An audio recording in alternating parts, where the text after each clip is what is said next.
जय हिंद। आप सभी को नमस्कार। रूटीन नंबर 12 आपके सामने है और अगेन मैं आपको रिमाइंड कर देता हूं, जितना आपको करवाया जा रहा है बस उसको आपको कंटिन्यू करना है।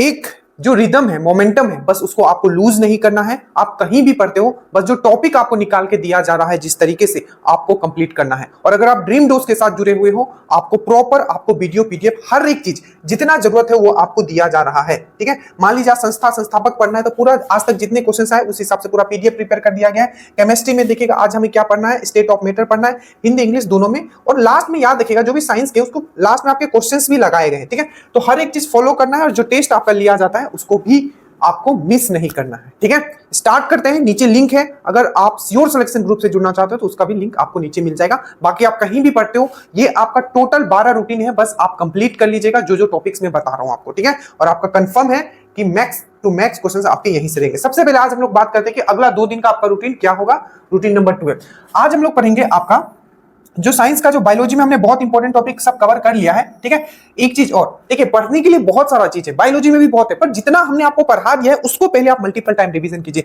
केमिस्ट्री अगर हम जो आप बता रहे हैं उसको आप पहले मल्टीपल टाइम, जो बताया जा रहा है उसको करना है। ठीक है, देखिए पदार्थ और अवस्थाएं, स्टेट ऑफ मैटर आपको पढ़ना है। इसमें 2 तरीके के क्वेश्चन सबसे ज्यादा पूछे जाते हैं। सबसे ज्यादा जो क्वेश्चन पूछा गया, अगर आप पेपर उठा के देखोगे स्पेशली दरोगा का भी, तो चेंज ऑफ स्टेट। ठीक है, स्टेट जैसे कि पूछ लिया था आपका दरोगा का प्री में ही। ठीक है, कि जब आपका गैस से डायरेक्टली आपका सॉलिड में कन्वर्ट होता है तो उस प्रोसेस को क्या बोला जाता है, तो डिपोजिशन या आपको निक्षेपण बोला जाता है। तो इस टाइप के क्वेश्चन पूछे गए। एक बार पूछ लिया था कि आपका सॉलिड से डायरेक्टली गैस में चला जाता है तो फिर क्या होता है, तो उसको सब्लिमेशन बोला जाता है, उद्वर्धन बोला जाता है, जैसे कि अमोनियम क्लोराइड हो गया, कपूर हो गया। तो ये जो चेंज है, ये एक पहला क्वेश्चन, एक तो ये बनता है। दूसरा क्वेश्चन आपका यहाँ ये बनता है कि जो सॉलिड, लिक्विड और गैस, इसका प्रॉपर्टी से, जैसे मेंस में क्वेश्चन पूछ लिया था। ठीक है, कि मैक्सिमम काइनेटिक एनर्जी किसमें होगा, तो किसमें होगा, गैस में मैक्सिमम काइनेटिक एनर्जी होगा। तो ये पढ़ना है। नेक्स्ट आपको एक पेपर एनालिसिस दिया जाएगा, स्पीडी एनालिसिस। तो आज टोटल 12 क्लास आपका स्पीडी एनालिसिस का हो जाएगा। तो एक आज आपका स्पीडी एनालिसिस अगेंस्ट साइंस का दिया जाएगा। साथ में एक चीज आपको ध्यान रखना है, जो यूट्यूब पे जो आपको स्पेशली डल रहा है जो सबके लिए, उसमें भी आज को केमिस्ट्री का 2 टॉपिक आपको करवाया गया।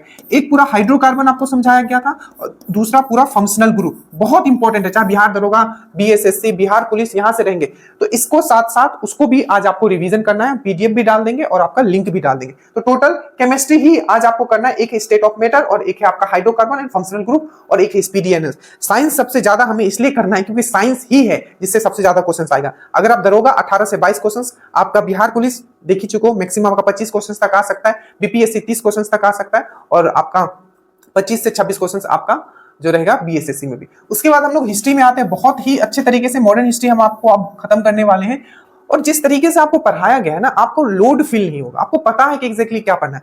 आज जो हम लोग पढ़ेंगे संस्था और संस्थापक, बहुत सारे क्वेश्चन पूछे गए। नौजवान सभा कब फॉर्म हुआ था, तो 1926 में हुआ था। किसने किया था, भगत सिंह ने किया था। ये क्वेश्चन पूछा गया था। एक बार आपको ये पूछ लिया गया था कि जो आपका इंडियन सोशल कॉन्फ्रेंस है, ठीक है, इसको किसने फॉर्म किया था, 1887 में हुआ था। डेट पूछा गया था, तो महादेव गोविंद रानडे। पूना सार्वजनिक सभा 1870, महादेव गोविंद और आपका जीबी जोशी के द्वारा। इसी तरीके से बहुत क्वेश्चन पूछे गए हैं जो आपको याद रखना है। तो संस्था और संस्थापक, और इसके साथ जो आज तक घटना चक्र से, क्योंकि घटना चक्र पढ़ना इसलिए भी इंपॉर्टेंट है क्योंकि यहां से डायरेक्ट क्वेश्चंस उठाते हैं। तो घटना चक्र का भी हमने एक्सप्लेनेशन दे दिया। देखिए कट टू कट आपको पढ़ाया जा रहा है। ठीक है, बस आप उतना करते हुए चलिए और टेस्ट देते हुए चलिए। ठीक है, उसके बाद आपको स्टैटिक जीके में, ऐसे ही इकोनॉमिक्स का टॉपिक है बट डायरेक्ट और इनडायरेक्ट टैक्स आज आप करोगे। मैंने बहुत अच्छे से समझा है, कभी आप भूलोगे नहीं। फिर डायरेक्ट और इनडायरेक्ट टैक्स आज आप करोगे। ठीक है, और ज्योग्राफी में पोर्ट पढ़ोगे।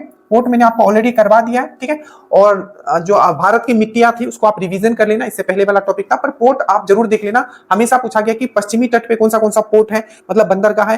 पूर्वी तट पे कौन सा है, सबसे गहरीला कौन सा है। ठीक है, नावासोसो जवाहरलाल नेहरू कहाँ है, तो ये आपका महाराष्ट्र में है। कांडला कहाँ है, तो गुजरात में है। ठीक है, इस तरीके के जितने क्वेश्चंस आपके बनते हैं पोर्ट से, आपको अच्छे से कर लेना है। ठीक है, तो ये आपका ज्योग्राफी का हो गया। अब देखिए मैथ्स का सेक्शन में चाह रहा हूं कि आपका स्टार्ट कर दूं प्रैक्टिस, बट उससे पहले ये है कि आपको ऐप का जो वीडियो है वो आपको फिनिश कर लेना है। क्योंकि जब मैं प्रैक्टिस कर पाऊं 5-5 क्वेश्चंस, तो आप मुझे ये ना कहो कि सर ये कैसे हुआ। अगर आप पहले बेसिक क्लियर नहीं है, सब वीडियोस 2 से 3 बार देख लीजिए, तो 5-5 क्वेश्चंस, और मैं बीपीएससी एएसओ का पेपर, जितने पेपर हुए कम समय में कैसे सॉल्व किया जाता है वो हम आपके साथ डील करने वाले हैं। तो ये आपके लिए बहुत फायदेमंद होगा। चाहे आप दरोगा का मेंस के लिए, मेरिट इसी से बनने वाला है। बीपी आपका बिहार पुलिस में भी 10 क्वेश्चन आएगा तो सब कवर हो जाएगा उसमें। और जो करंट था, करंट आप बोले सर आप ही कंटिन्यू कीजिए, हम ही कंटिन्यू करने वाले थे। ठीक है, बट थोड़ा हेल्थ ठीक नहीं था इसलिए हमने कहा ठीक है, तो अब जो होगा करंट हम फिर से कंटिन्यू कर देंगे। फरवरी का पार्ट 1 आज या कल के बीच में आपका आ जाएगा। तो ये पूरा है। मैथ्स भी हम स्टार्ट कर रहे हैं, ठीक है। बस आप लोगों का सपोर्ट चाहिए। मैं फिर से कहता हूं, जितना आपको करवा दिया जा रहा है, आपसे आगे कोई नहीं है, ठीक है, और ना ही कोई निकल सकता है। तो बस इतना आपको कर लेना है, और जो आपको टेस्ट दिया जा रहा है आपको बोर्ड के फॉर्म में, उसको भी आपको कंटिन्यू करना है। जब बताया जाता है कि इतने बजे होगा, आपको आके टेस्ट देना, और छूट भी जाता है तो आपका रिवीजन टेस्ट चलते रहता है। So thank you so much. Study well, study hard. नीचे लिंक है, जुड़ जाइएगा। जय हिंद।